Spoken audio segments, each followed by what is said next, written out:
How's it going, everyone? Yosef back here with another video, and I hope you're having an amazing week so far. Today I wanted to do something fun. I was at the auto show a few weeks ago, the Toronto International Auto Show, and I saw some really cool tech and some tech that was really infuriating. And so today I want to talk about the 5 most infuriating car tech and the 5 most exciting car tech that I saw at the auto show this year. So here we go.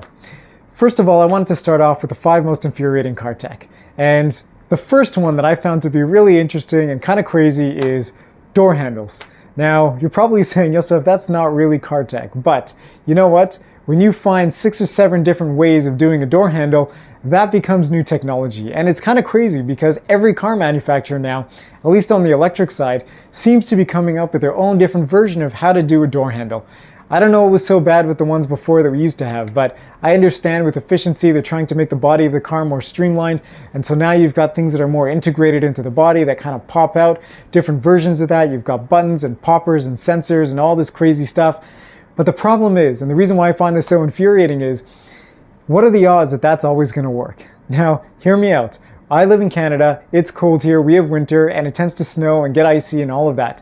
The problem is when you've got these poppers and sensors and you've got these door handles that are supposed to pop out of the car and it's cold and it's all iced over, what are the odds that you're not going to be able to get into the car in the morning?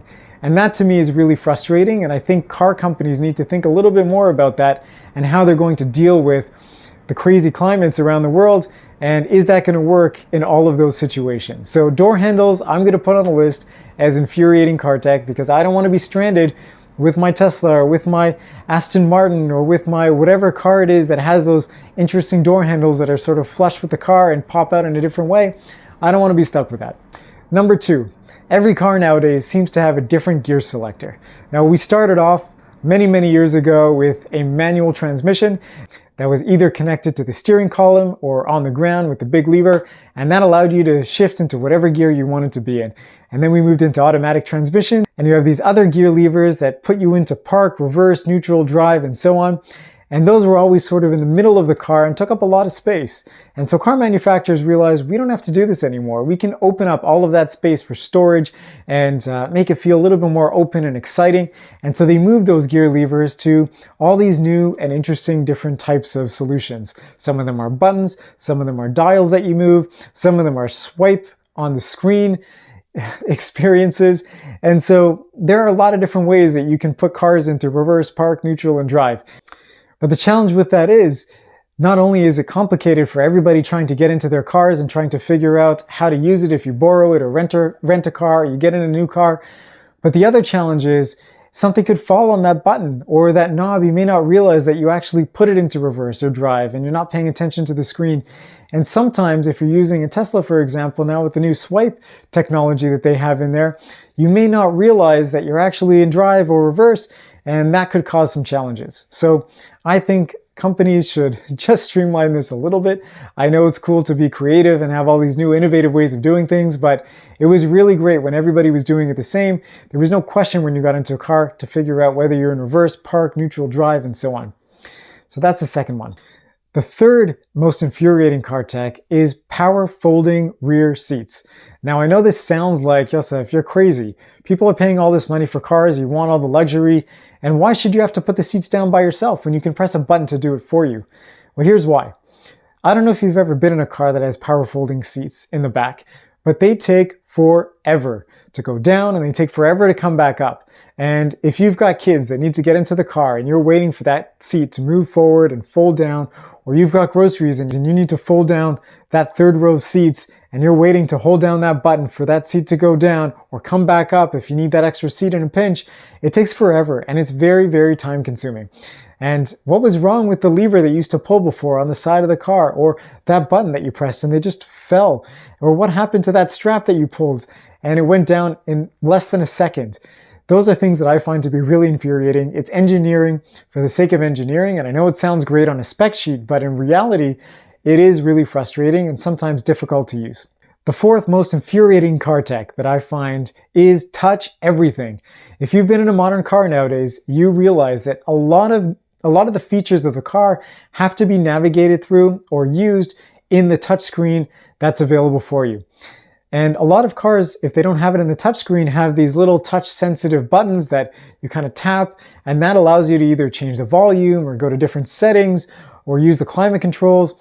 The problem with that is when you're trying to drive and focus on the traffic and the road ahead, and you now have to change the volume or play around with different settings for your climate control or set the navigation or go to a different menu because you don't like the song that's playing, or you want to go into your, I don't know, phone media instead of just listening to the radio. Now you've got to go through menus and look through things, and you got to take your eyes off the road. And that's something, in my opinion, that's quite dangerous. And I know there are voice commands that you can use for it, and a lot of cars have shortcuts, but it's still not as simple as knowing exactly where the buttons were and being able to press those and turn them and press them.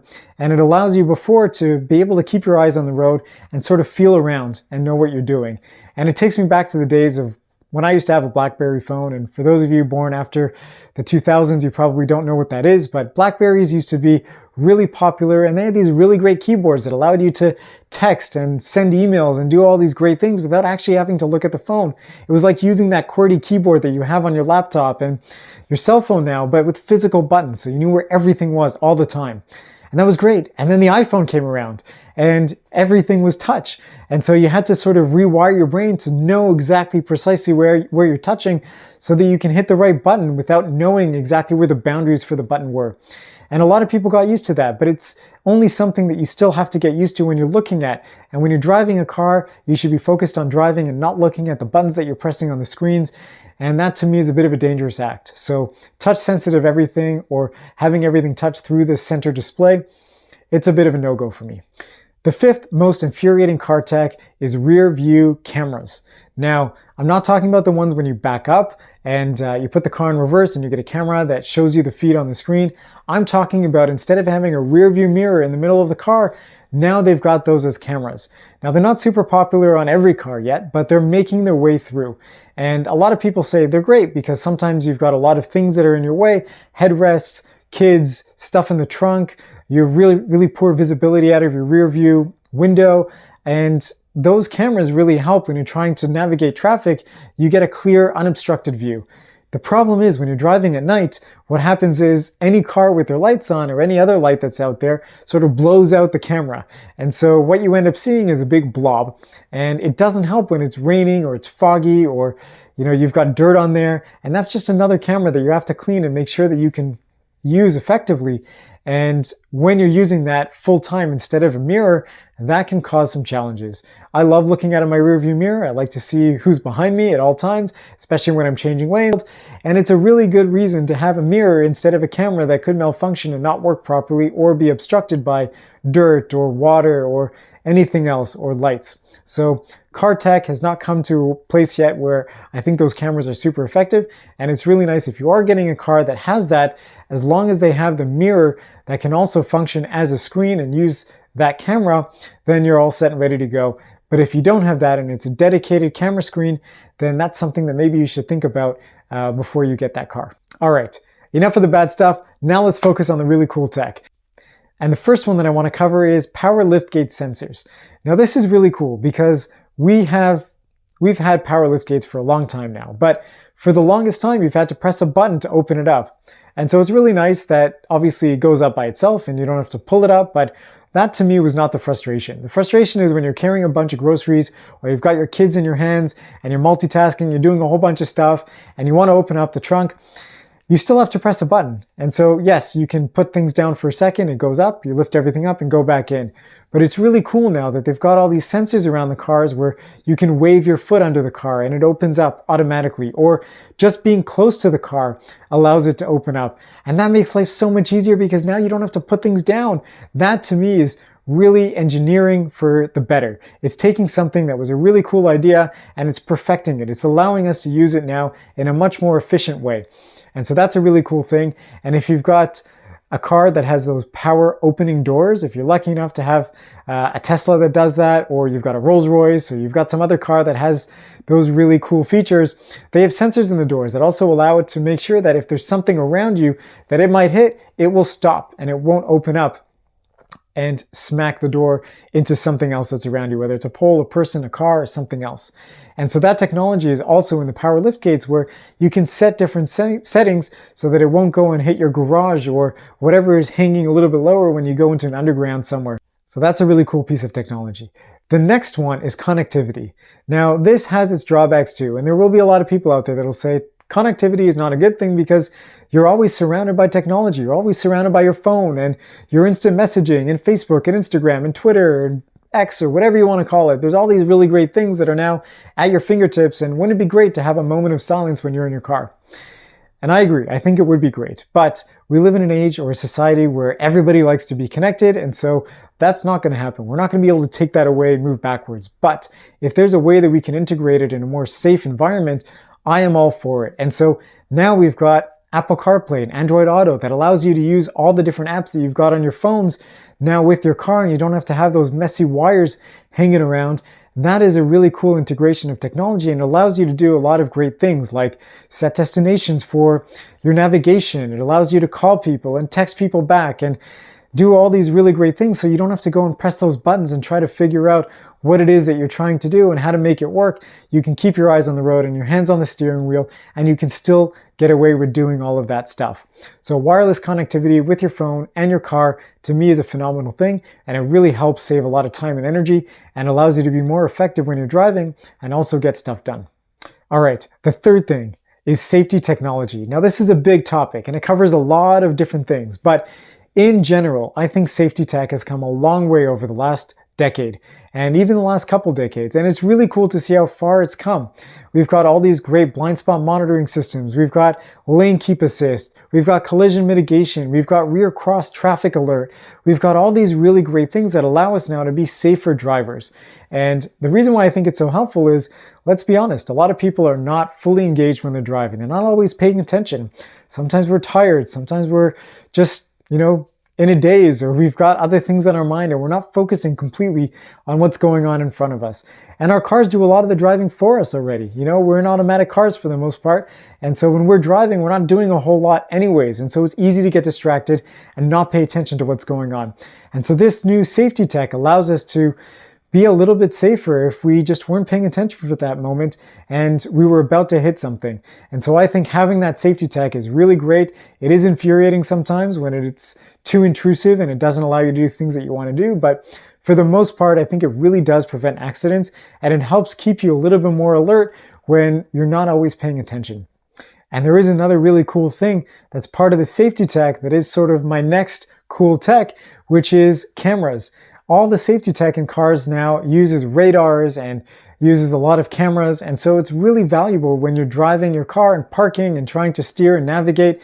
You've got really great cameras that allow you to see beyond what you would have been able to see before.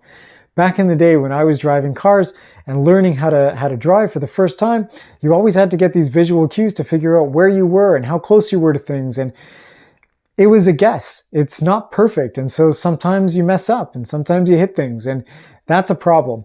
But nowadays, with all the cameras and new technology with the sensors and stuff, it really allows you to figure out exactly where you are. And so when you're backing into a spot, or you're trying to avoid a curb so you don't ruin your wheels, or when you're trying to get into a parking lot and you can't see what's behind you, this gives you a really great way of mitigating a lot of that risk and avoiding accidents or hurting people or causing damage to the car.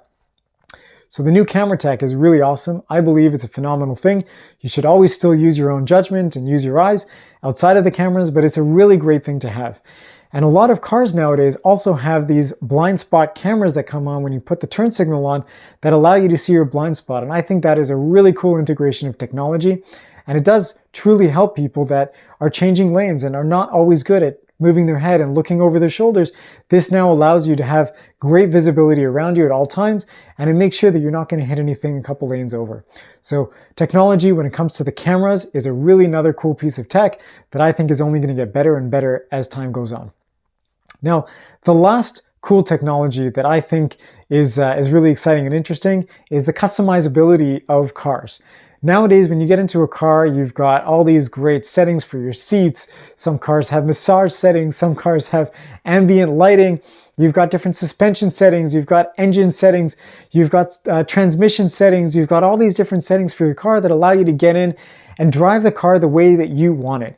And so if you want to have a relaxed drive one day and put everything in calm and relaxed, you can do that. And you can have your suspension in super soft settings, and you can have the transmission upshift early and be really comfortable for you. And then if you want to be a little more sporty, you can do that. You can set everything up the way you want it. And I love the ambient lighting. It really sets the mood for you. And a lot of times you can set the mood also with the sound system and with the screen, so you can have less noise visually around you. There's a lot of really cool things that you can do with customizing your car, and I think that is an excellent use of technology and something that I really appreciate. And as we get further and further down the technology line, and as cars progress, that's going to be something that will get more and more exciting as time goes on.